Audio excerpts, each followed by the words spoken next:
শীত মানেই ঠান্ডা হাওয়া, শুষ্ক আবহাওয়া আর চুলের নানা রকম ঝামেলা।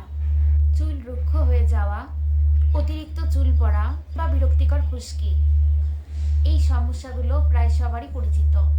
শীতে চুলের যত্ন কিভাবে নেবেন সেটা জানতেই আজকের আয়োজন। সঙ্গে আছেন হেয়ার স্পেশালিস্ট নন্দিনী বিশ্বাস ঋতু। আপনাকে স্বাগতম। ধন্যবাদ, এখানে আসতে পেরে খুবই ভালো লাগছে।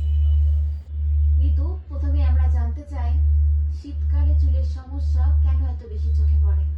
শীতকালে বাতাসের আর্দ্রতা কমে যায়, এতে মাথার ত্বক শুষ্ক হয়ে পড়ে এবং চুলের স্বাভাবিক তেল নষ্ট হয়ে পড়ে। এর ফলেই চুল রুক্ষ হয় এবং খুশকি বাড়ে। চুল পড়ার সমস্যাও দেখা যায়। খুশকি হলে অনেকে আতঙ্কিত হয়ে পড়েন, এর সহজ সমাধান কি? খুশকি কমাতে নিয়মিত কিন্তু পরিমিত শ্যাম্পু ব্যবহার জরুরি। সপ্তাহে 2 থেকে 3 দিন মাইল্ড বা অ্যান্টি ড্যান্ড্রফ শ্যাম্পু ব্যবহার জরুরি। অতিরিক্ত গরম পানি নয়, কুসুম গরম পানি ব্যবহার উত্তম। ঘরোয়া যত্নে দর্শকরা কি করতে পারেন? হালকা গরম তেল দিয়ে সপ্তাহে 1 বা 2 দিন মাথায় ম্যাসেজ করুন। অ্যালোভেরা বা নারকেল তেল মাথার জন্য বেশ উপকারী। এর পাশাপাশি বেশি করে পানি পান করুন এবং পুষ্টিকর খাবার খান। চুলকে ভেতর থেকে শক্ত ও মজবুত করে।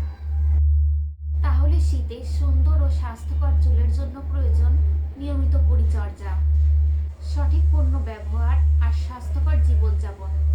আজকের আয়োজন এখানে শেষ করছি। ভালো থাকুন, সুস্থ থাকুন, আবার দেখা হবে নতুন কোনো আয়োজনে।